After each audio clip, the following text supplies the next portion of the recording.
Bom dia, meu nome é Mariana e eu, a Giovana, a Maria Fernanda e o Vitor Hugo somos do grupo 8 e vamos apresentar o livro Políticas do Corpo, de Denise Bernuzzi Santana. A Denise é professora de História na Pontifícia Universidade Católica de São Paulo, formou e fez mestrado em História na PUC de São Paulo também, e fez o seu doutorado em 1994 na Universidade de Paris, com tese em embelezamento feminino. Ela especializou-se em História do Corpo e trabalha com temas relacionados à história urbana, história da higiene, da saúde e das emoções. Bom, o nosso livro, Políticas do Corpo, ele é dividido em 8 capítulos, e cada capítulo é escrito por um autor diferente. A Denise reuniu várias histórias de vários autores e fez esse livro.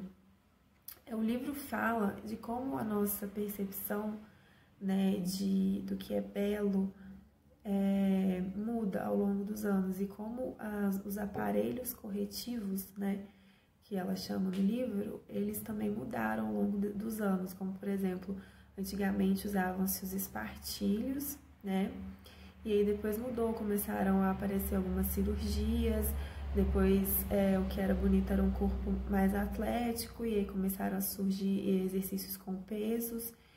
E até hoje em dia, né, que a gente vê por aí várias pessoas fazendo cirurgias, vários tratamentos estéticos. Então, como essa percepção de beleza, ela atinge a gente, né? Como a gente está sempre em busca da beleza. E ela fala também que o corpo não é só um monte de órgãos, né? Ele é o lugar dos nossos sentimentos também. E ele varia, né? As sensações, as emoções, elas variam muito de acordo com a nossa cultura e do ambiente que a gente está inserido, né? Do lugar que a gente vive, das pessoas com que a gente convive. Tudo isso vai mudar essa percepção de beleza e de corpo para cada um. Então, ela achou que era necessário fazer esse livro, Políticas do Corpo, para falar um pouco sobre isso. O primeiro capítulo chama Uma Manipulação de Morfologia e foi escrito por Georges Vigarello. Georges Vigarello é professor da Universidade de Paris, historiador e sociólogo.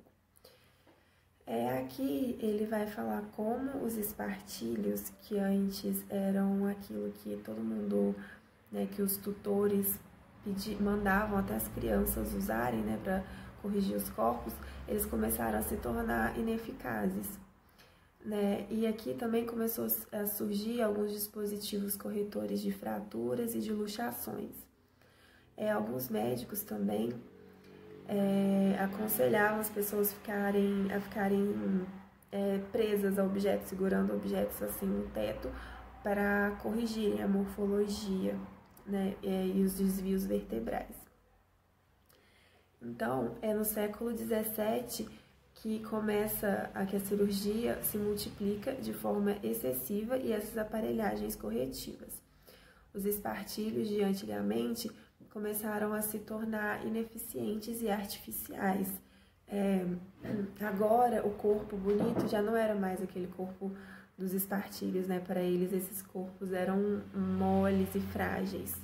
Então, começa também a surgir a necessidade de usar pesos para fazer os exercícios.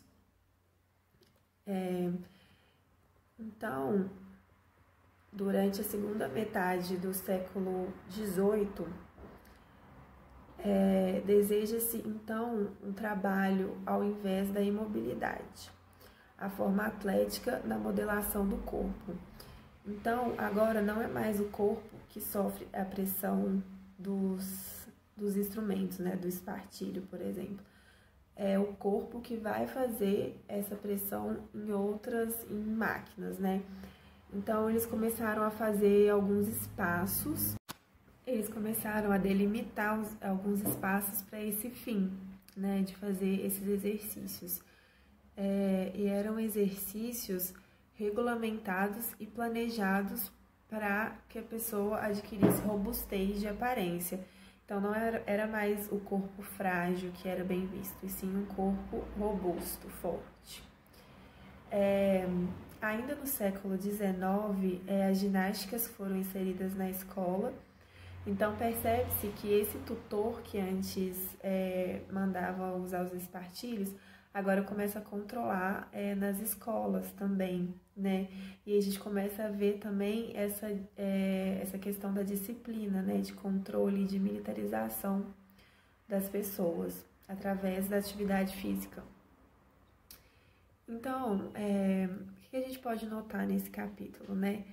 Que ao longo dos anos sempre houve alguma coisa que a sociedade disse que era o ideal, né? Que a gente deveria fazer. Então, e a gente vê isso até hoje, né? Quando surge um tratamento estético novo, uma dieta nova, um exercício novo, a gente está sempre em busca do nosso melhor, né? Da nossa beleza. E, então, a gente tem que tomar cuidado, né, para que essa busca não seja obsessiva e que a gente não se torne escravo disso, né, e seja uma busca saudável. O segundo capítulo chama-se Coração Estrangeiro e Corpo de Acolhimento e foi escrito por Joceline Vaísse, doutora em Medicina, Cardiologia e Psiquiatria, em Psicologia Clínica e Psicossomática, autora de diversos trabalhos sobre dança-terapia e imagens do corpo em medicina e na arte. Esse capítulo ele fala sobre pessoas transplantadas, né? Especificamente nesse capítulo sobre pessoas que transplantaram coração. E eu achei particularmente muito interessante, porque eu nunca tinha tido essas reflexões sobre pessoas transplantadas. E ela fala aqui dos receios, né, dessas pessoas que foram transplantadas, que elas começam a ter sentimentos diferentes e se confundirem e acharem que estão sentindo coisas que não são suas e que são da pessoa do antigo do coração transplantado, né? Então ela vai falar um pouquinho sobre isso. Mas aí ela traz reflexões interessantes também, mas aí quem governa o nosso corpo, né? É o coração que foi transplantado, mas ou é o nosso racional, né? Então, numa entrevista para o New York Times, em 1984, o médico falou o seguinte: o coração é uma bomba muscular e não a sede da alma. Para mostrar pra gente que, apesar de um coração transplantado, quem controla os nossos sentimentos é o racional, né? Não é o coração. O coração, ele foi culturalmente, né, pra gente mostrado como se fosse a sede dos sentimentos, né? A sede da alma. Mas quem controla nossas emoções, os nossos pensamentos é o cérebro. Então, ele demonstra que a gente não deveria temer esse transplante, né? Porque muitos pacientes aqui relatam também que eles têm medo, né, da cirurgia. Não só por causa da cirurgia em si, né? Mas desses sentimentos estranhos que as pessoas costumam ter. Só que existe esse valor, né? Apesar de ser uma bomba muscular, né? O coração, existe esse valor social e cultural para ele, né? Então, a gente foi muito acostumado, né? Achar que o nosso coração é o local que figura certas esperanças da nossa vida espiritual e da nossa vida afetiva. Então, o sujeito transplantado, ele passa por profundas reorganizações psicossomáticas, né? Então, muitas vezes eles precisam de tratamento psicológico, psiquiátrico para se acostumar com esse coração novo, né? Eles sofrem um luto pelo coração perdido e para admitir esse coração estrangeiro, né? Ela fala assim no livro. E alguns pacientes, eles relatam distorções na trama da personalidade, confusões psíquicas, podendo até chegar à desestruturação do seu eu. Então, as pessoas transplantadas, elas temem a participação psicológica na percepção e regulação da homeostase corporal. Então, eles temem que todo o organismo mude por causa desse coração transplantado. né? E aí tem alguns relatos também de alguns pacientes que eles dizem o seguinte, tem uma paciente que diz: pensarei no bravo homem que me terá dado seu coração. Talvez eu tenha mais bondade e mais afabilidade. E um rapaz que teve coração transplantado disse o seguinte: espero que não tenham implantado o coração de uma moça. Então a gente pode perceber que essas pessoas, elas tendem a achar mesmo que os sentimentos delas vão mudar de acordo com esse coração transplantado, né? E o que eu acho sobre isso, é lógico que eu não tenho propriedade para falar porque eu nunca transplantei o meu coração. Mas eu acredito que podem haver, sim, confusões, a pessoa pode ficar um pouco com seu eu distorcido por algum tempo, mas eu também acho que quem comanda o nosso corpo é o racional. Então, assim, a gente consegue controlar nossas emoções, não vai ser um órgão transplantado, um coração transplantado, que vai me fazer ser uma pessoa mais boa ou mais ruim, né? E ela traz essas reflexões durante o livro, eu achei muito interessante essa parte. Olá, turma. Meu nome é Giovana e eu tô vindo aqui apresentar para vocês o capítulo 3. Ele tem por título A Síndrome de Frankenstein. O autor desse capítulo ele chama David Le Breton. Ele é professor da Universidade de Estrasburgo. Ele é membro do Instituto Universitário da França. Ele é antropólogo e sociólogo e ele é especializado no corpo humano e seus comportamentos de risco. O capítulo 3 ele vai se iniciar com uma narrativa da história do Dr. Frankenstein e a sua criação viva, onde o autor destaca a admiração que o criador, que o Frankenstein, tinha em direcionar os seus experimentos e como o mesmo é fascinado pela criação da vida através de ambientes inóspitos ou então rodeados de morte. A síndrome de Frankenstein, ela é definida como uma doença em que o indivíduo não se vê como parte de nenhum lugar, o qual ele não sente nenhum tipo de laço pelas pessoas ou ele acha que não é aceito pelas mesmas. E por tais motivos, e por esses motivos, a pessoa que possui essa síndrome, ela acaba adquirindo um comportamento extremamente agressivo. Em relação a essa questão, com a questão abordada no livro, o autor ele vai mostrar a inquietação que o tema traz sobre os limites do homem de usar o corpo humano como material biológico. E ele vai mostrar também como isso interfere na percepção do homem enquanto indivíduo normal.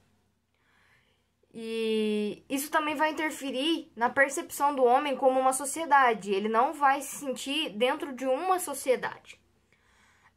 Sendo assim, partindo dessa premissa de que eles tinham esses experimentos, o livro apresenta uma estranheza e uma inquietação quando algo foge do padrão humano.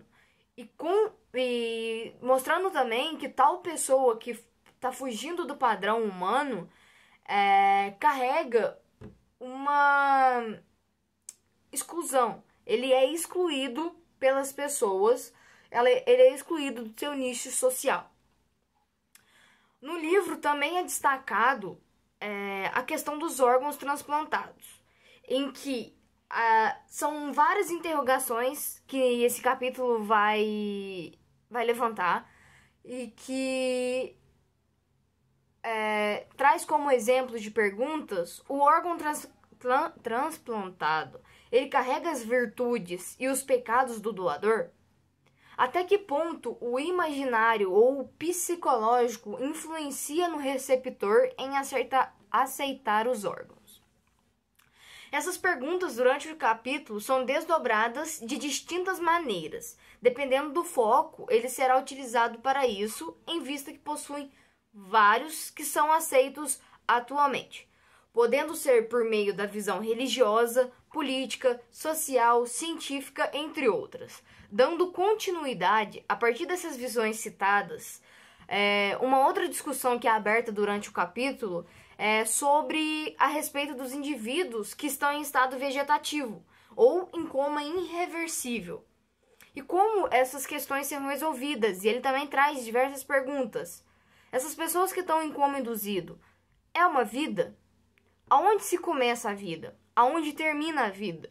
Quem decide se vale a pena mantê-lo ligado a máquinas? Família, médico, sociedade, ética médica.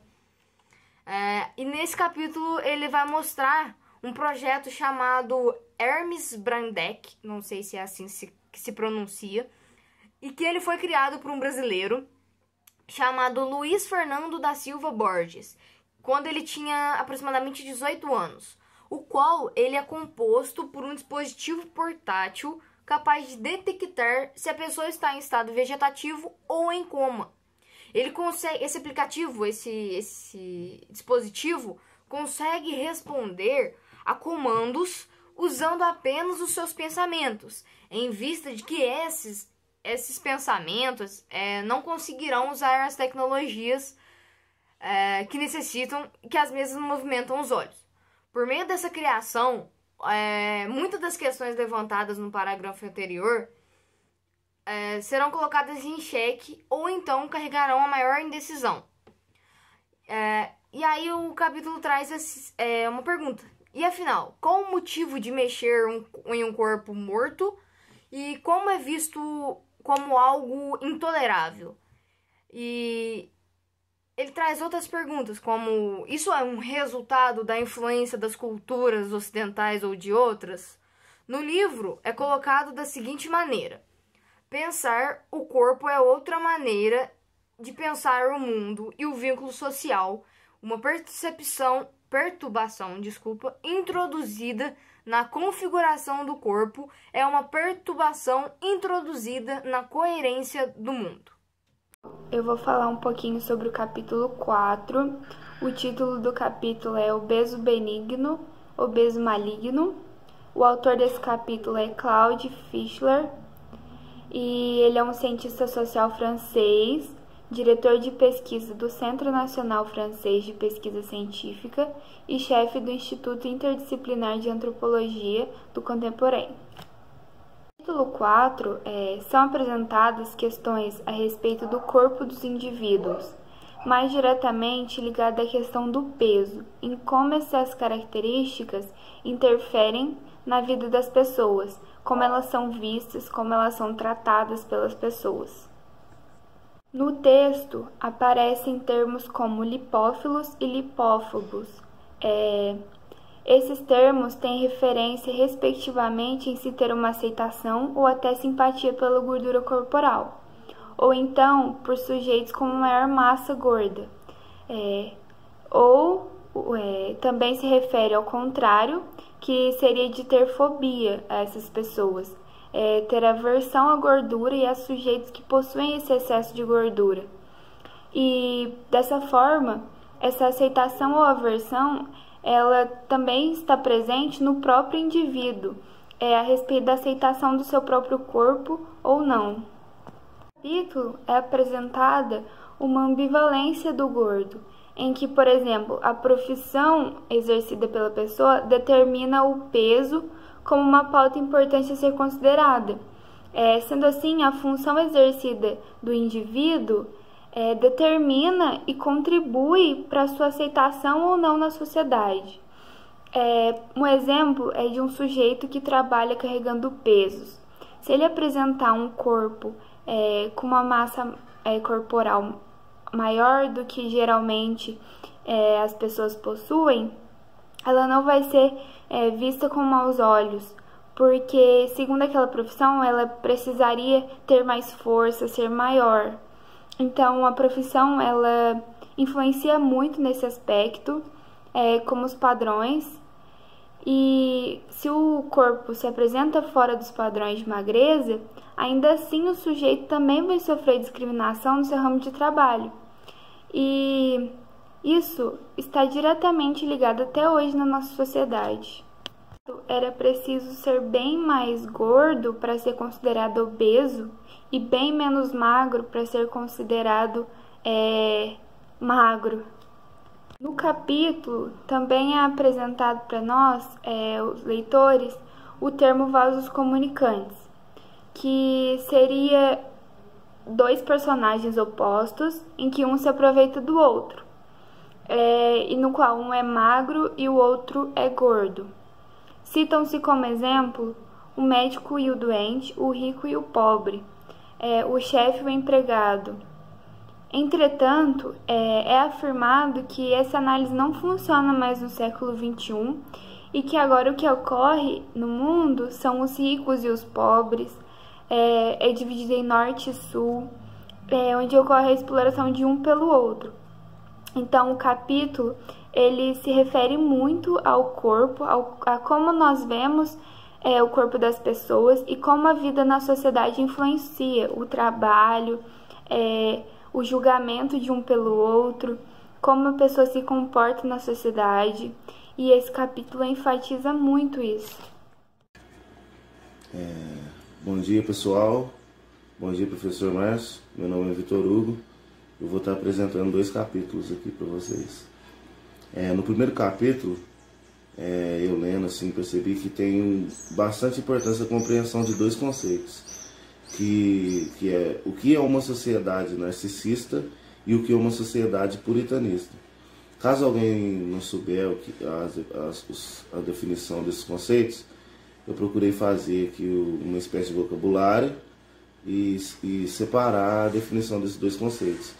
Porque a partir do momento que a pessoa entender o que prega essas práticas, que é o narcisismo e o puritanismo, vai ajudar bastante para a compreensão da apresentação, principalmente do meu primeiro capítulo. O primeiro capítulo: os destaques não vistos do narcisismo, o bodybuilding e o puritanismo ostentatório na cultura americana do corpo. Esse capítulo é separado em alguns subtópicos. Ao decorrer da apresentação, eu vou destacando algum deles.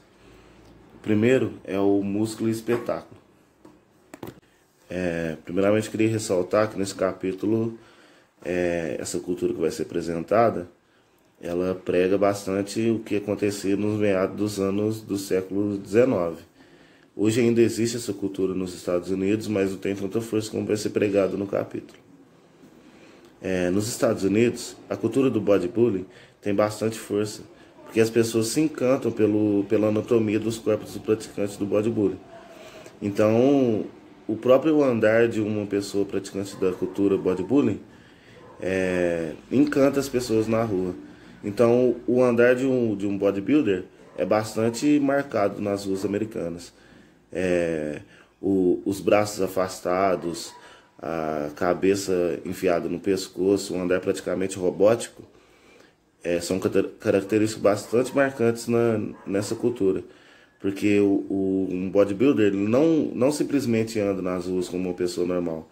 Ele expõe a imagem do seu corpo, ele vende a imagem do seu corpo, e com isso a sua cultura ganha bastante força, porque mais pessoas vão se interessando por ela.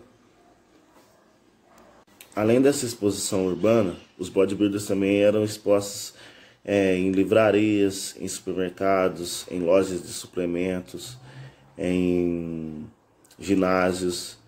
E nas décadas de 80, eles passaram a ter bastante força na televisão e no cinema. Principalmente nas televisões a cabos e por vezes nas redes nacionais. Os espetáculos os espetáculos da prática do bodybuilding eram as principais atrações para os americanos na época. E esse espetáculo era bastante parecido com o espetáculo denominado por Mulheres Mutantes, que a força das mulheres, os músculos das mulheres, tirava esse conceito de sexo frágil, da mulher ser inferior ao homem, principalmente fisicamente. Então, o bodybuilder também conseguiu resgatar essa hegemonia do homem sobre a mulher, sobre esse poder do homem sobre a mulher. Isso foi bastante marcante também. O sucesso do ator Arnold Schwarzenegger também deu bastante força para essa cultura, porque ele fez bastante sucesso e ele era um praticante da prática do bodybuilding. Então, à medida que o corpo dele foi sendo exposto nos filmes, as pessoas iam se encantando pela anatomia do corpo dele e a cultura foi crescendo de acordo com o crescimento desse ator. Ele foi um contribuinte marcante para o crescimento dessa cultura do corpo americano. Então, o bodybuilding passou a ser uma das principais atrações de exposição do corpo da história dos Estados Unidos. Com o passar dos anos, esse espetáculo, que era a exposição desses corpos anatômicos, não ficou apenas com o conceito de espetáculo, ele acabou se tornando uma espécie de crença. Então, uma pessoa que não se enquadrava nessa cultura não era considerado um cidadão americano, de tanta força que essa cultura teve nessa época. Então, logo depois desse conceito de crença, de uma espécie de crença nessa cultura, o autor percebe que a exposição desses corpos não é apenas uma exposição, ela se torna uma espécie de indústria. A pessoa tem que saber vender seu corpo, tem que saber vender a imagem do seu corpo. Então, quanto mais a pessoa se dedicar, maior vai ser essa exposição desse seu corpo e maior valorizada essa pessoa vai ser. Então, com esse novo conceito de industrialização do corpo, o autor cria um novo subtópico, que é a indústria do corpo. Então, nos anos 80, as pessoas começaram a ser excessivamente dedicados a essa cultura. Então, as máquinas mas por que a câmera tá? A partir daí, o mercado do músculo cresce bastante. As pessoas começam a consumir bens necessários para a manutenção dos seus corpos anatômicos. Então, as pessoas começam a comprar máquinas e levar para dentro de casa. As pessoas começam a comprar alimentos que ajudam a manutenção dos seus corpos anatômicos. As pessoas começam a usar as escadas de casa como fontes de prática de musculação. E nisso também as máquinas vão se revolucionando tecnologicamente. Os exercícios vão sendo modificados. Então, esse consumo dessas práticas, o consumo que é gerado a essa prática, né? Essa busca excessiva torna a sociedade americana uma sociedade bastante narcisista, que busca excessivamente esse consumo de coisas e muitas das vezes de uma forma bastante exagerada. A partir desse narcisismo e esse consumo excessivo das pessoas pelas práticas corporais dentro da cultura bodybuilding, uma pessoa que não se enquadrava dentro dessa cultura, que, digamos assim, não vivia a cultura de corpo e alma, era considerado uma pessoa traidora. Então, essa cultura tinha um conceito basicamente religioso. A pessoa era praticamente obrigada a viver os regimes, a fazer as práticas dia, noite, e além das demandas cotidianas da pessoa. Então, uma pessoa que não praticava de corpo e alma essa cultura era considerada uma pessoa traidora. E isso marcou bastante esse narcisismo, porque quanto mais a pessoa praticasse, uma maior valorização dentro da sociedade ela tinha. Então, as pessoas ficavam obcecadas por ter os seus invólucros corporais sanados. Com o passar dos anos e a chegada do século XIX, os puritanos vão mudar bastante a cultura do corpo americano. Então, os pastores e os fiéis eram bastante otimistas com a possibilidade de sua salvação na terra. Então, com isso, cuidar do próprio corpo era a mesma coisa que cuidar da salvação da sua alma. Então, o conceito de manutenção do corpo passou a mudar a partir daí. A partir daí, os conceitos de igualdade começaram a definir o ser humano perfeito. Então, era criada uma nova influência social. A partir daí também começaram a aparecer os renovadores da saúde, que eram os defensores do regime vegetariano, que eram pessoas apaixonadas pelo metabolismo dos animais. Então, essa cultura ainda hoje se encontra presente nos Estados Unidos. E essa manutenção da metamorfose corporal é vista com bastante fé, e que é uma coisa difícil de adquirir, mas é uma coisa alcançável. Então, a manutenção do seu próprio corpo torna-se então a sua salvação na Terra.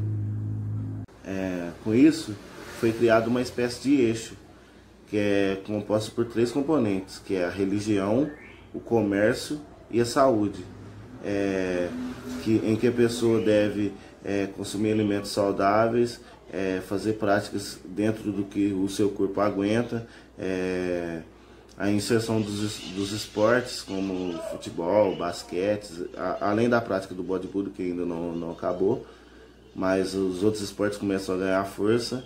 Então, e o conceito religioso, né, que essas práticas, você ter um corpo saudável e você se alimentar bem, vai assegurar sua salvação na Terra. Nos anos após a Guerra Civil, no início do século XIX, na Inglaterra, foi criado um movimento chamado a Pastoral do Suor. E na segunda metade do século XIX, esse movimento renasceu nos Estados Unidos. E o credo desse movimento era que os cristãos deveriam possuir um corpo atlético, porque eles viam em Cristo uma espécie de atleta espiritual, um homem em ação, um homem ativo, um homem que conseguia atender as demandas que a igreja impunham a eles. Então, essa cruzada do músculo marcou bastante o final do século XIX na cultura americana do corpo. Então, a partir daí foi criadas algumas associações. A mais famosa de uma dessas associações era a Young Men Christian Association, que pregava que essa regeneração espiritual dos Estados Unidos passava por essa reformulação do modo de vida. Então, a partir daí, os americanos passavam a ter uma nova crença, que é essa do corpo ser um corpo atlético. E a partir daí, os esportes vão crescendo exponencialmente também dentro da sociedade americana. A partir de 1890, o esporte torna-se então o passatempo favorito do americano. Vale ressaltar que seria os americanos da classe média e homens. As mulheres eram bastante excluídas das práticas dos esportes. Então, a partir daí, os Estados Unidos têm uma nova ordem social, que era caracterizado por um conceito esportivo, e com isso vão gerando novas fontes econômicas, onde o esporte vai gerando dinheiro, os resultados esportivos vão gerando dinheiro e novos espectadores nessa época do ano nos Estados Unidos. Na virada do século, o ideal corpo masculino do americano passa então a ser um corpo com uma massa muscular um pouco aumentada. Não chega a ser um bodybuilder, mas ele tem que ter um corpo que seja apto à prática do esporte de alto rendimento. Então a pessoa tem que ter uma resistência boa, a pessoa tem que ter um fôlego bom, a pessoa tem que ter uma velocidade boa. Então, a partir daí, muda um pouco o conceito do corpo, torna-se um corpo forte, mas no conceito atlético, não no conceito de hipertrofia, de exposição exagerada dos músculos. Em 1899, Bernard McFadden, não sei se eu pronunciei certo, desculpa a pronúncia se foi errado, funda a Physical Culture, que é uma revista que teve um sucesso imediato e ela prega que o homem americano tem que ser 100% homem, pois a fraqueza é um crime. Então, essa revista marcou bastante essa busca do homem americano pelo esse corpo musculoso, pelo um corpo atlético, que consegue praticar o esporte da melhor forma possível. Essa foi a apresentação desse capítulo, e espero que vocês tenham entendido. E eu pude concluir desse capítulo que o corpo americano passou por 3 grandes cruzadas do músculo, né? Que a primeira foi a cultura do bodybuilding, que foi a exposição exagerada dos músculos. Depois passou pelo puritanismo, e depois ele veio pelos conceitos mais esportivos. Então foi isso que eu pude concluir desse capítulo. Espero que vocês tenham entendido aí, e obrigado. O próximo capítulo que eu vou apresentar é os desafios da leveza, as práticas corporais em mutação.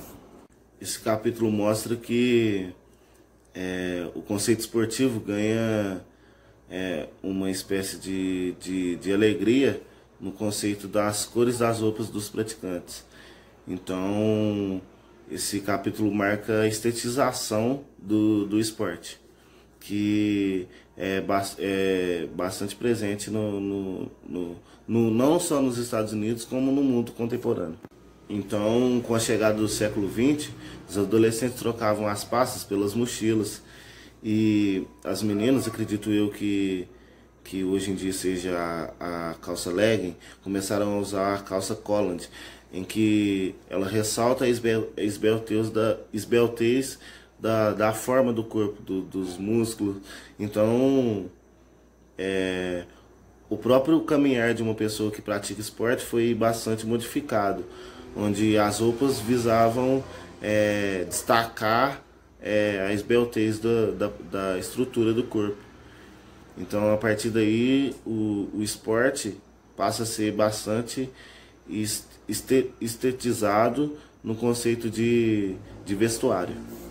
A partir daí, a gente nota também, não só nos Estados Unidos, como no mundo contemporâneo, uma nova forma de narcisismo, em que as pessoas buscam sempre estar, entre aspas, bem vestidas para praticar o esporte, né? As pessoas buscam então a sua esbeltez física, não só através da sua forma muscular, como da forma como você veste. Então, a partir daí que aparecem as selfies, as fotos que as pessoas praticando atividades físicas. Então, aparecem também os vídeos. Começa então essa exposição mais estética do corpo praticando esporte. Esse capítulo também apresenta a inserção dos esportes radicais, que visam sanar os prazeres das pessoas através dos elementos naturais, como o surf, como a asa delta, essas descidas em montanhas de bicicleta. O skate também começou a aparecer. Então, os esportes não tinha aquele conceito apenas de força física. Os esportes começaram a aparecer com um conceito de leveza, de equilíbrio, que o esporte também, além de ser uma coisa física, de aptidão, de afinco, passou também a ser uma coisa como eu posso dizer, de disposição, de beleza. Então, esses esportes acrobáticos, como ginástica rítmica, começaram a aparecer a partir do século XX. A partir daí, a inclusão feminina no esporte marcou bastante esse início do século XX, porque a partir daí os esportes não passaram a ser aquele esporte de aptidão física. Logo, as mulheres foram mais incluídas. Então, os conceitos viris de uma sociedade começaram a ser quebrados. Então, as mulheres começaram a praticar tanto os esportes coletivos como esses esportes individuais. Esse início dessa estetização, desse conceito de beleza do esporte marcou bastante essa quebra dessa sociedade viril, que visa apenas os conceitos masculinos. O único refúgio desse conceito viril da sociedade do século XX eram os esportes coletivos, que tem, até hoje, pode-se notar o conceito de guerra, como os treinadores dos esportes coletivos constituem as estratégias, atacam de acordo com o ponto fraco do adversário. Então, o único refúgio das virtudes viris do ser humano no século XX eram os esportes coletivos. E essa foi a apresentação desse capítulo. Espero que tenha entendido. O que eu pude concluir desse capítulo, que ele tentou trazer não diretamente, ele não trata diretamente, mas ele eu consegui entender que ele marca bastante a inserção das mulheres no conceito esportivo. E as mulheres conseguiram ter essa inserção de acordo com a esbeltez do esporte, né? Com a beleza, com a estetização, com as práticas de equilíbrio, com as práticas de leveza do esporte.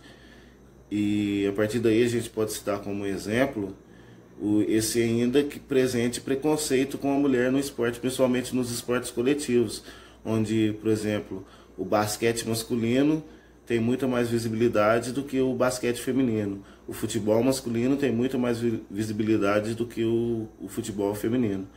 Então, a gente vê a origem da inserção da mulher no esporte, que vem pelo conceito de equilíbrio, de leveza, de beleza do esporte.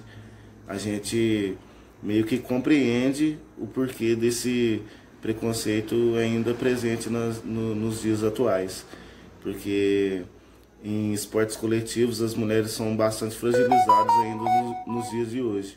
Então, tendo lido esse capítulo, eu gostei bastante dele e entendi o porquê desse preconceito masculino perante a inserção das mulheres nos esportes, principalmente os coletivos. Boa tarde, Márcio. Boa tarde, turma. Bom, agora eu vou estar trazendo para vocês os dois capítulos 7 e 8 do livro Políticas do Corpo. Esses dois capítulos vão estar trazendo temas que são de extrema importância para a gente na nossa sociedade atual. Agora eu vou estar falando para vocês do capítulo 7.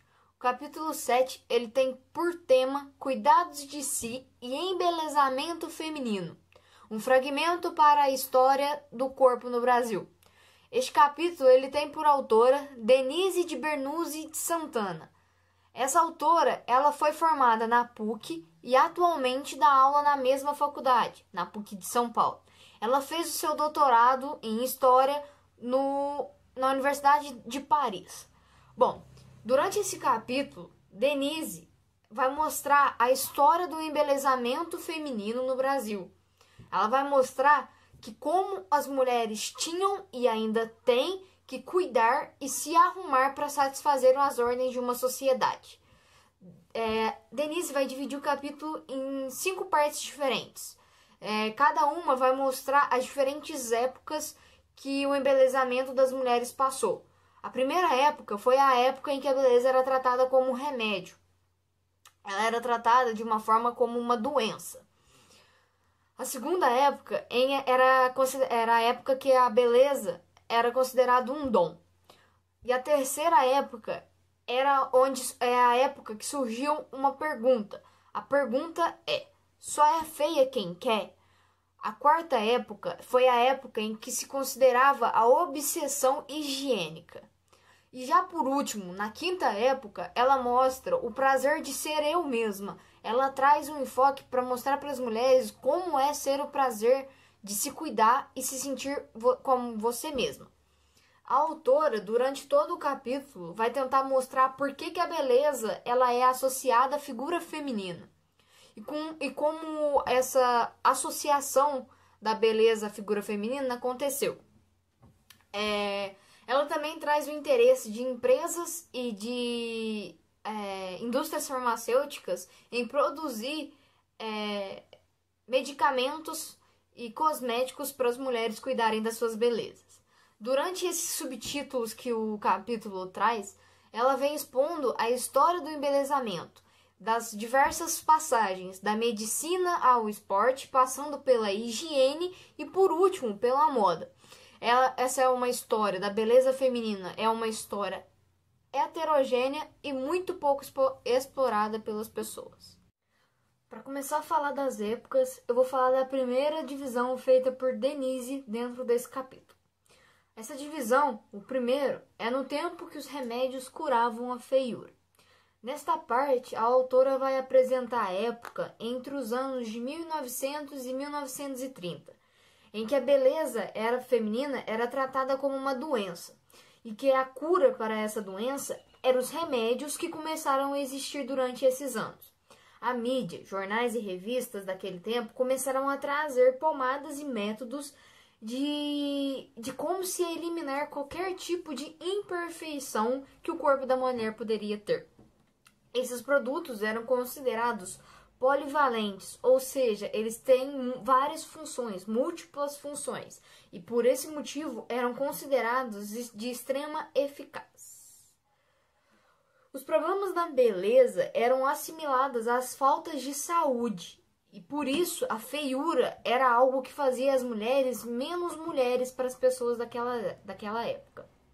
As revistas publicitárias da época alimentavam essa questão da doença da mulher, da falta de beleza, através das imagens que eles postavam de modelos e artistas que possuíam corpos perfeitos, sem nenhum tipo de ruga, de sardas, de dentes amarelos, sem nenhuma imperfeição relacionada à beleza.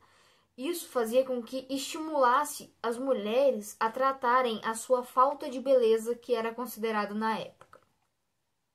Já na segunda divisão, quando a beleza era um dom, Denise mostra o século após o ano de 1930, em que a beleza ela deixou de ser uma doença, algo que precisava ser curado, e começou a ser algo que fosse divinda de Deus, ou seja, um dom.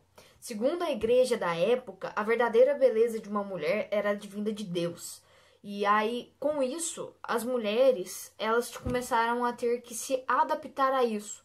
Como? Usando joias, usando chapéus e usando luvas. Agora não precisava mais cuidar da sua beleza física, e sim usando a beleza de acessórios, e a beleza era algo que era um dom.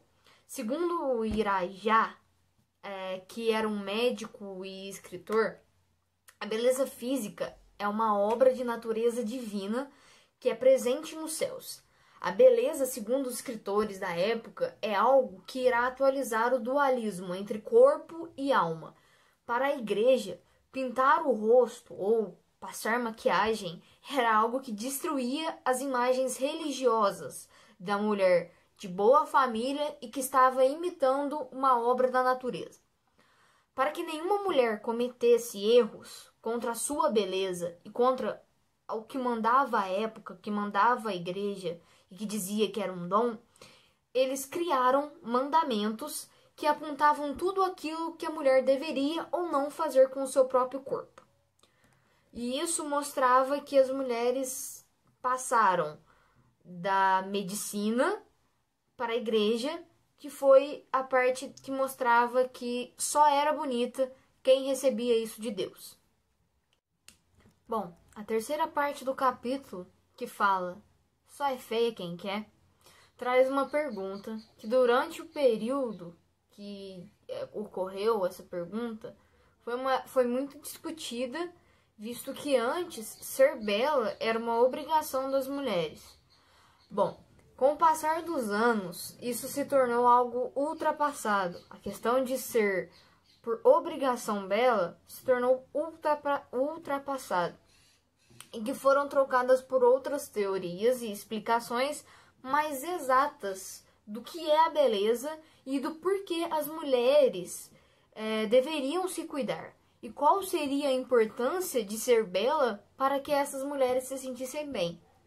Durante o final dos anos 50 e os anos 50, surgiram as atrizes modelos. E essas musas de cinema e atrizes, elas eram expostas em revistas, trazendo consigo belas aparências e que eram consideradas as referências para as mulheres daquela época. Essas musas que apareceram durante toda a época de 50 foram consideradas conselheiras para essas mulheres, porque passavam de forma suavizada a importância de ser bela dia após dia. Durante, mais ou menos no final da década de 50, a beleza ela se tornou algo inalienável a toda mulher, ou seja, ser bela só dependia da própria mulher. E por isso surgiu a frase, hoje só é feia quem quer. E daí veio as perguntas, e a pergunta que intitulou essa parte do capítulo. Ser feia é só quem quer? Só para quem quer?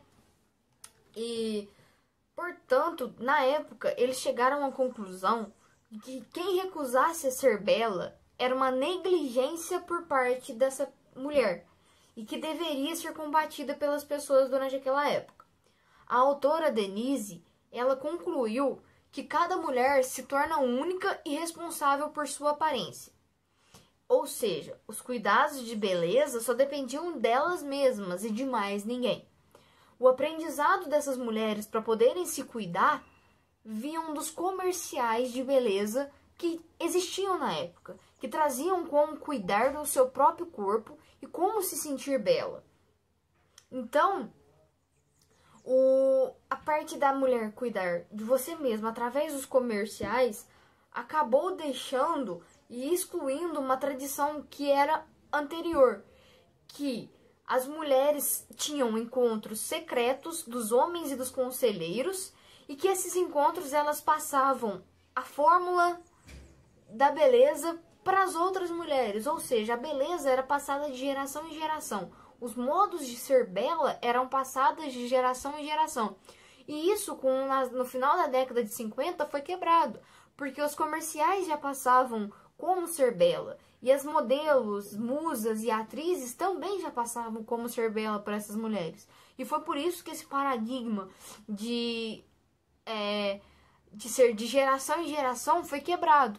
E aí agora as mulheres deveriam cuidar dos seus corpos de forma que elas auto-aprendessem como cuidar delas mesmas.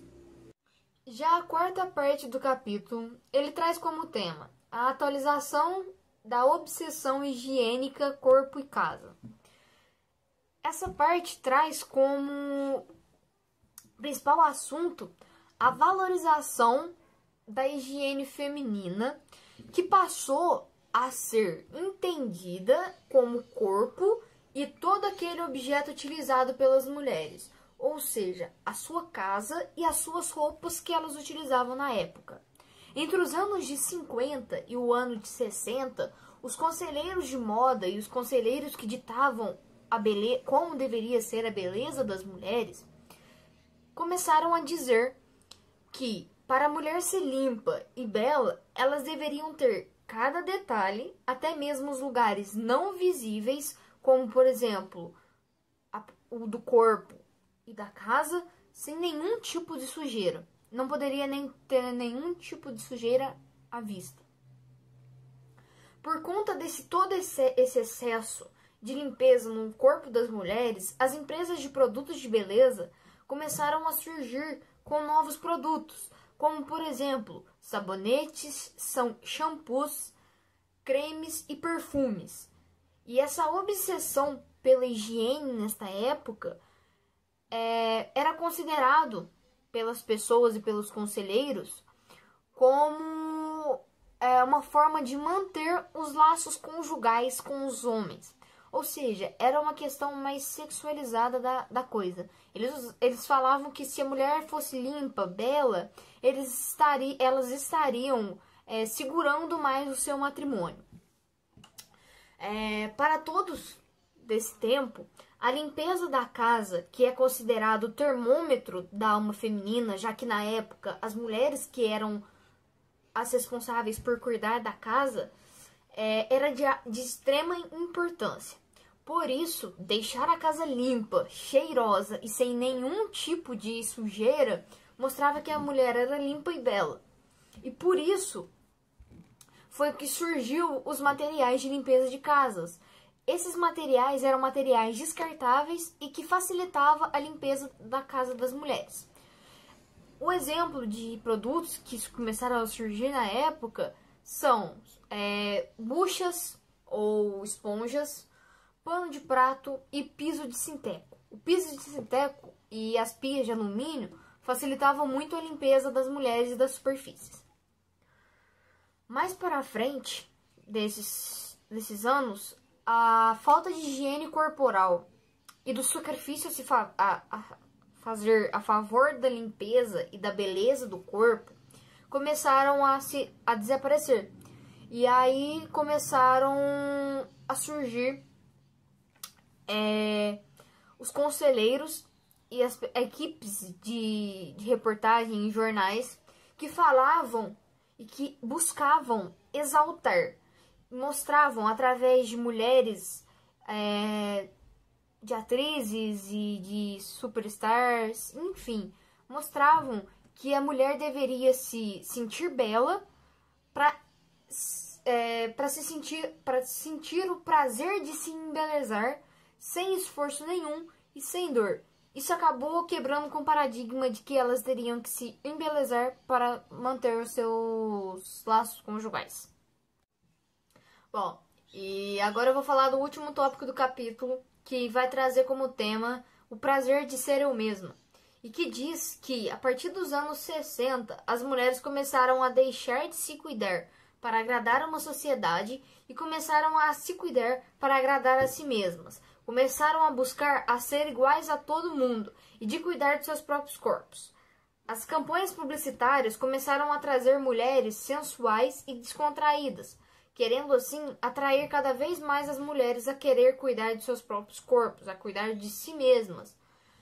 Segundo a Denise, o que era suficiente em décadas anteriores deixou de ser a partir da década de 60, confirmando que a história do embelezamento feminino foi constituída de novas exigências e de novas preocupações. Uma mudança que foi feita pelas empresas de cosméticos foi produzir cremes, batons e entre outros produtos que se adaptassem à vida corrida que as mulheres tinham fora de casa. Ou seja, eles começaram a criar produtos que elas poderiam carregar dentro das suas bolsas. E aí isso facilitou a vida das mulheres a cuidar delas mesmas, até mesmo fora de casa. A partir desse tempo, a beleza feminina se tornou algo mais apto à suavidade e para o prazer de se embelezar. Passaram a se preocupar menos em reforçar os laços entre a dignidade moral e a beleza e cada vez mais em detalhar como cuidar de si mesma iria trazer o prazer de ser você. O amor próprio surgiu a partir dessa época e ganhou uma positividade muito grande. E para finalizar, eu vou trazer a conclusão do capítulo que a autora nos faz levar a essa conclusão. Bom, para terminar, a autora nos faz concluir que a beleza feminina ela passou por diversas épocas em que ocorreram mudanças drásticas sobre o embelezamento feminino. Essas diferentes fases foram evoluindo para que a mulher deixasse de se cuidar para satisfazer as ordens de uma sociedade e começassem a se cuidar para si mesmas, para se proporcionar um sentimento de prazer e satisfação com seus próprios corpos. Hoje, a beleza é algo que se demonstra nas mulheres através de cuidados estéticos e cuidado não só do corpo físico, mas também cuidados com o corpo e mente. Por esse motivo, hoje, as empresas de cosméticos e conselheiros, como por exemplo as empresas que mexem com modelos e as atrizes, elas mostram que não precisa cuidar apenas da estética corporal das mulheres, mas também é necessário cuidar da mente delas, trazendo como lema principal corpo e mente saudáveis.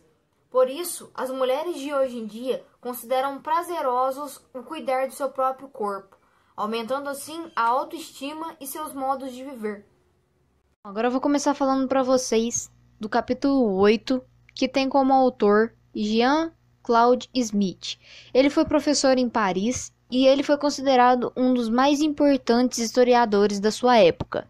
O autor ele vai trazer como tema principal do capítulo a moral dos gestos, a história de como antes os gestos realizados pelas pessoas numa sociedade faziam a diferença.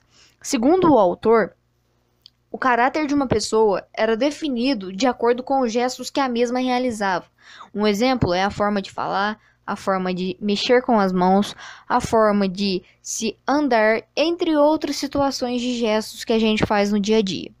Durante muito tempo, se estipulava regras e técnicas do corpo para que a sociedade pudesse se adaptar ao que era considerado correto em cada cultura.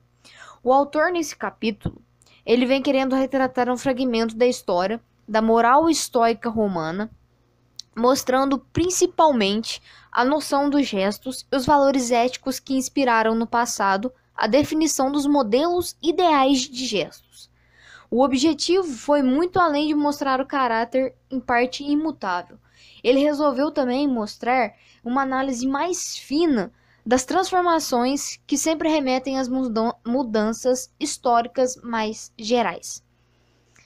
As características que geram uma longa reflexão sobre os gestos são as seguintes, são 3.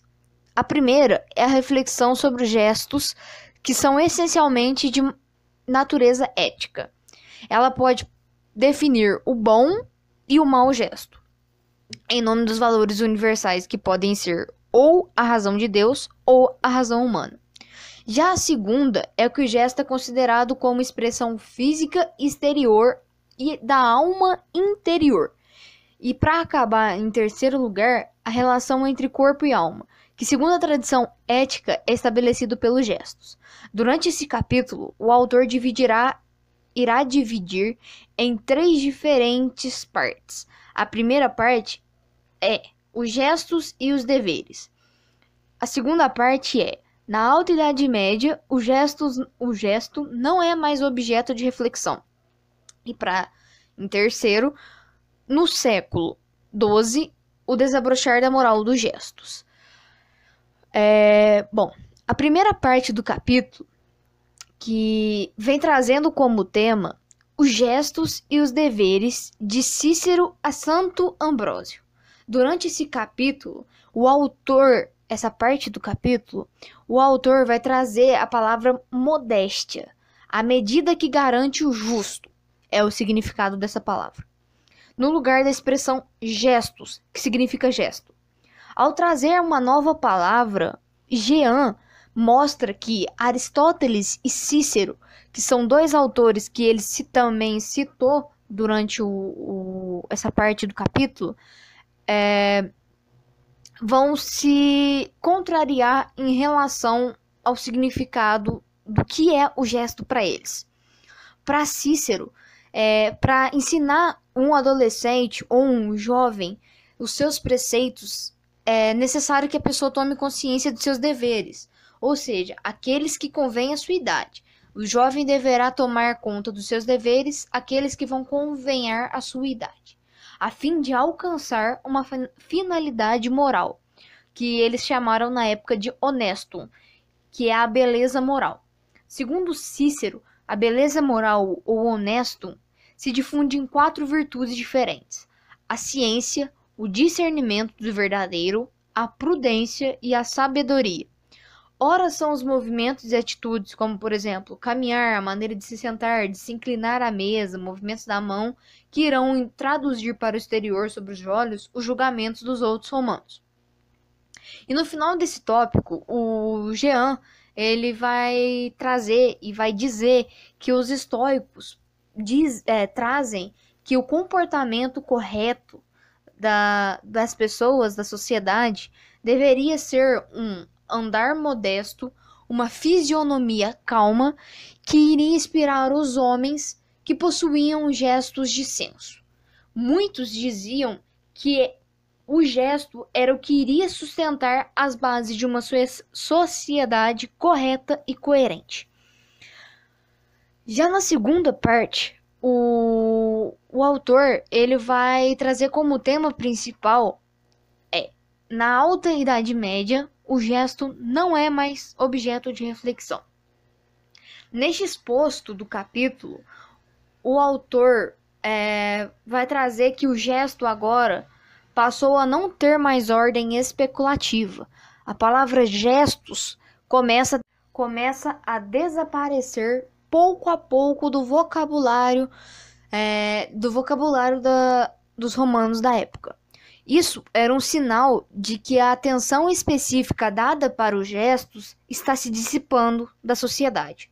E por isso, com o tempo, a palavra gestos foi sendo trocada por gesta, que tem muita relação com Deus.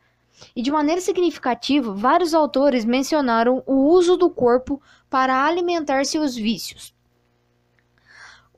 Exemplos são a gula em Pomérios, a fornicação em Cassiano, o orgulho em Gregório. E isso era considerado muito mais do que título de virtudes de moderação, da temperança ou mesmo do pudor. A evolução é algo que é necessária e precisa ser clara. E por isso, o vocabulário de gestos se juntou com a reflexão sobre os gestos, o que fez com que os pensadores e escritores da época começassem a pensar mais sobre os gestos e mudassem os seus pensamentos, visto que agora gestos é algo que não é considerado importante e não é objetificado. E por último, a gente vai ter o último tópico apresentado pelo autor, que foi, no século XII, o desabrochar da moral dos gestos. Jean começa o subtítulo mostrando que desde o século XI multiplicam-se os sinais de uma renovada atenção aos gestos, visto que na Idade Média a palavra gestos, que tinha um significado positivo ou até mesmo negativo, e a palavra gesticulatio, que é gesticulação, sempre teve um significado negativo, desapareceram do vocabulário na Idade Média. Porém, no século XI, começou a voltar à tona essas palavras. E na Idade Média, os gestos eram considerados algo de extrema importância com a evolução da humanidade. A moral dos gestos passou a ser considerado algo divino, e logo depois, os gestos passaram a não ter importância racional às pessoas. E agora, para concluir o capítulo, eu irei falar a conclusão que o autor nos passa e que ele faz entender sobre este capítulo. Jean, ele faz a gente tomar uma decisão que os gestos, ele mostra durante o capítulo que os gestos ele possui uma ampla história e que durante muitos anos, esses gestos foram objeto de reflexão para diversos autores e filósofos da época. Portanto, se sabe que com a evolução do saber e como se portar à frente de uma sociedade através dos seus gestos e seus hábitos, foi possível ter uma visão melhor do que é os gestos e de como ele influencia na vida das pessoas. Sobre os capítulos 9 e 10. O capítulo 9 ele foi escrito pela Michelle Perrault, que é uma historiadora e professora emérita da Universidade de Paris 7. Faz parte da geração da Escola Nova Francesa de Estudos Sociais na Europa e é especialista na história do século XIX. Ela teve uma contribuição fundamental na história do movimento feminista e demonstra também que o trabalho histórico ele se faz permeado pela ação política no presente.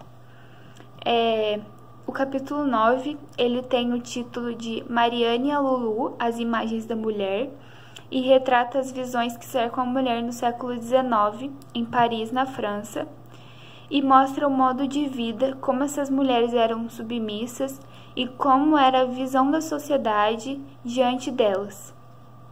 O título mostra que as mulheres elas tinham um jeito próprio de se vestir, como por exemplo o uso de saias até o pé, tampando todas as pernas, o uso de espartilho, e tudo isso era porque já havia um conceito estabelecido. Elas só seguiam o que já estava sendo imposto durante muito tempo, que seria a imposição dos homens sobre as mulheres.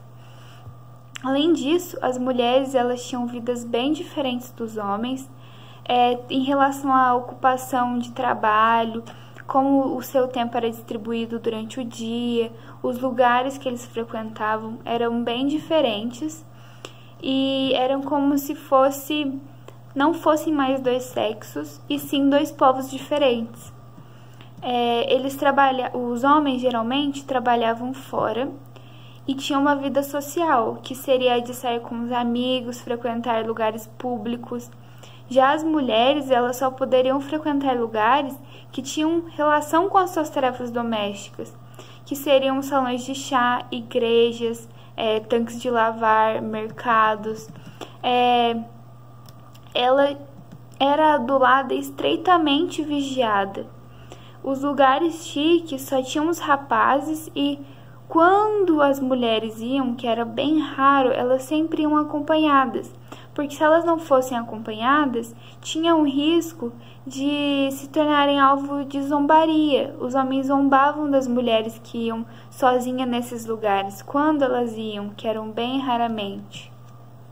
Dos costumes já impostos, as mulheres elas saem muito menos na rua do que os homens.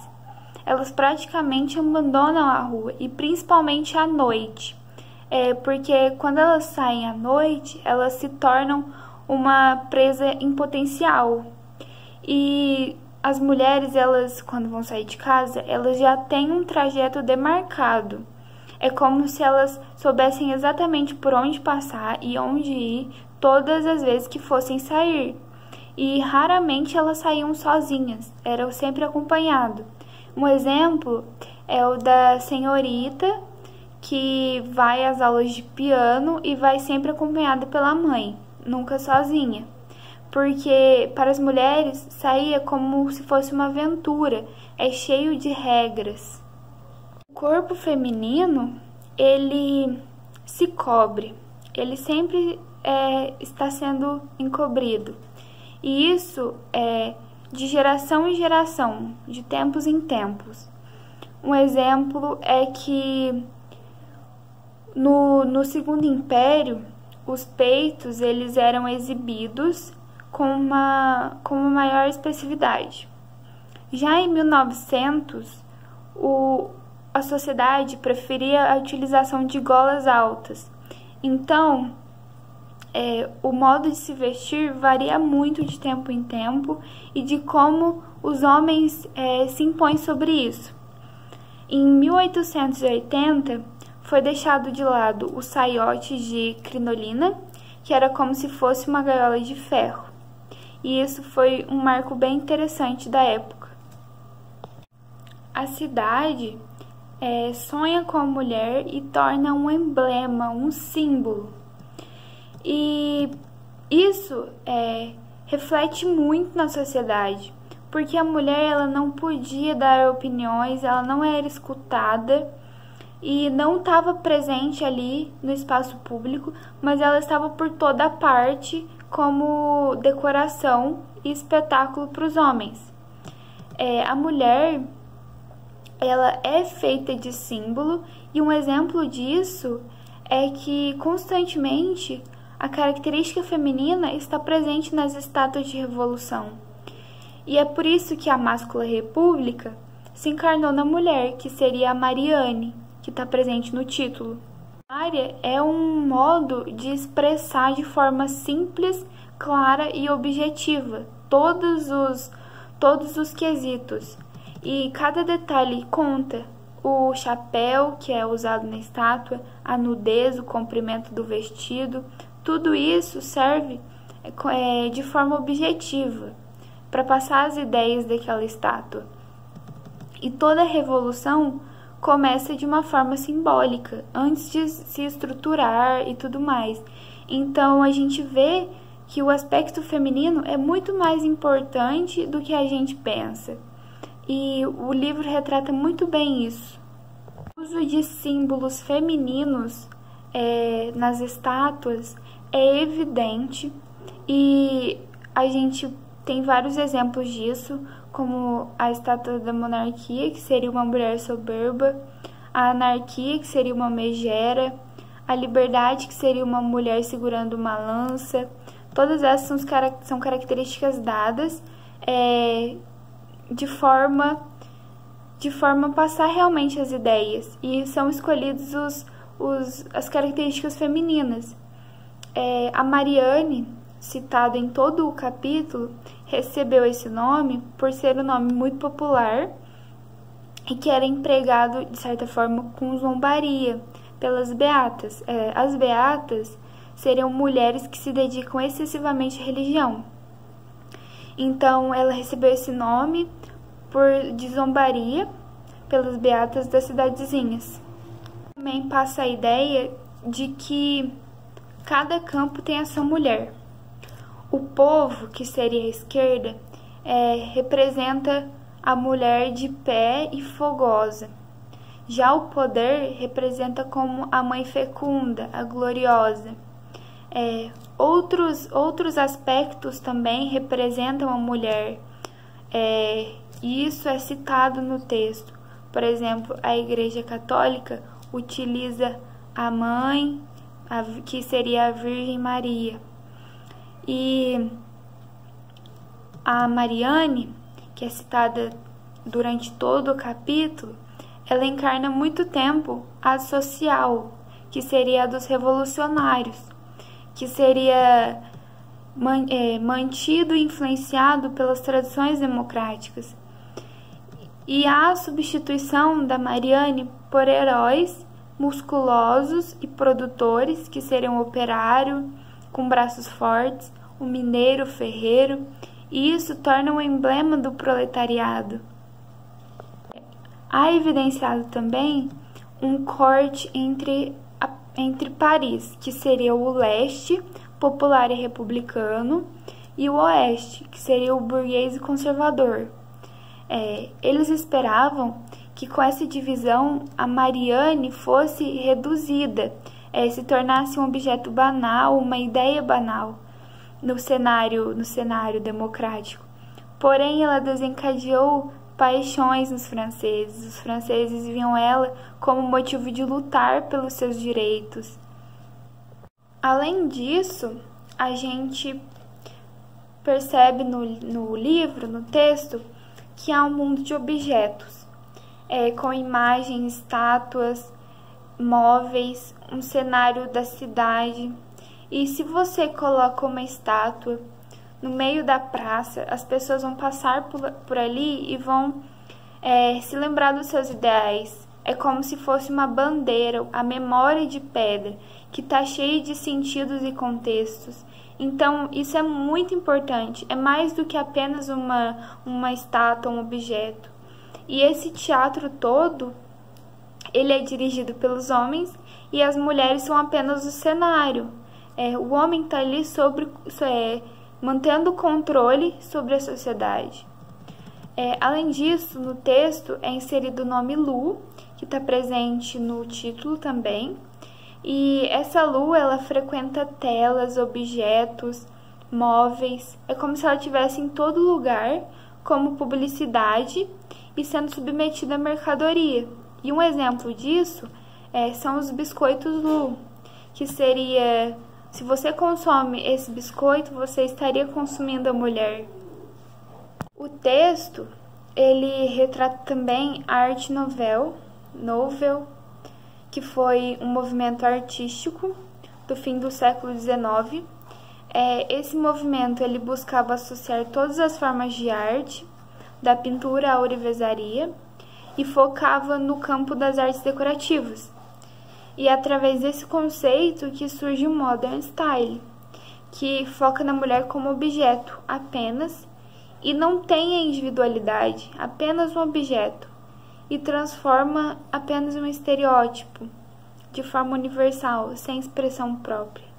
E a mulher é o coração do Modern Style porque ela está em todos os lugares.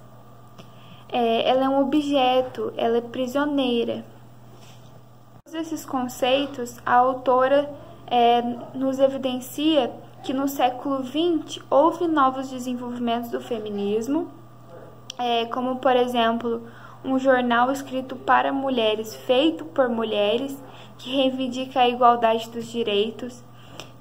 Há também o fato de que em 1900 há os congressos em Paris de trabalho igual e salário igual e legislação específica do trabalho feminino.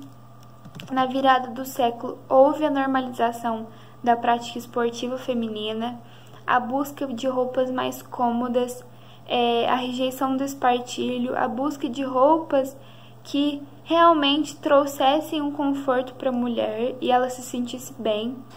E chegou no enfoque principal, que é o grande medo dos homens, que seria a liberdade da mulher, a mulher poder escolher e fazer o que ela quer. E isso é o grande medo do homem. Por quê? Porque a liberdade, ela ameaça a ordem patriarcal, as relações entre os sexos, a paz da família, os privilégios falocráticos, os papéis amorosos e a ordem da criação. A autora, ela traz uma ampla visão do mundo feminino do século XIX, ela exemplifica e insere conceitos da época e que são, na verdade, as situações que a classe feminina estava subordinada, o seu modo de vida, e além disso, ela também mostra quais eram os pensamentos masculinos da época, evidenciando como a imagem corporal estava presente e era importante na época.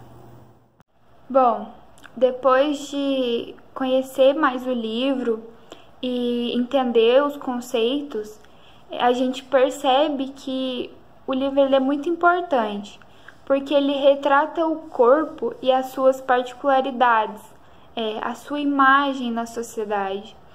E todos esses assuntos, eles são exibidos nos capítulos de forma especial, cada um tem um enfoque.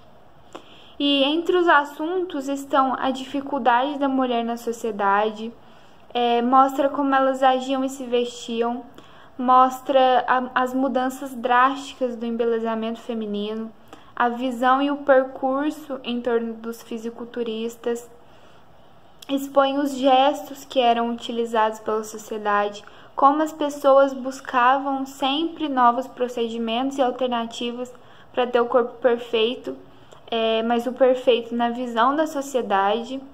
E tudo isso mostra como o ser humano sempre foi influenciado por algo ou alguém para buscar o corpo. Sempre tinha um enfoque o corpo. É possível perceber durante todo o livro que o corpo ele se mostra muito mais do que um simples conjunto de órgãos. Assim como eu disse, ele possui particularidades, sendo que ninguém é igual a ninguém, ninguém vai ter o corpo igual ao seu. E desse ponto, o livro ele nos mostra que o corpo é a imagem que vemos e que retratamos. Ou seja, você irá se enquadrar na população apenas se você se vestir conforme os costumes de representar o seu povo. Outro fator que podemos perceber no livro é que o corpo influenciava quem você era. A sua personalidade, tudo, e isso ia mudando conforme o tempo. Por exemplo, a visão de que uma pessoa está acima do peso hoje é diferente daquela retratada no século XIX. E assim vai ser sucessivamente. Conforme a sociedade evolui, as visões da sociedade também vão evoluindo, vão mudando. E o corpo, ele é como se fosse a fachada da pessoa. É através dele que podem ser feitas as ações, os movimentos, e isso é de extrema importância. Para muitos, você vai passar aquilo que o seu corpo passa.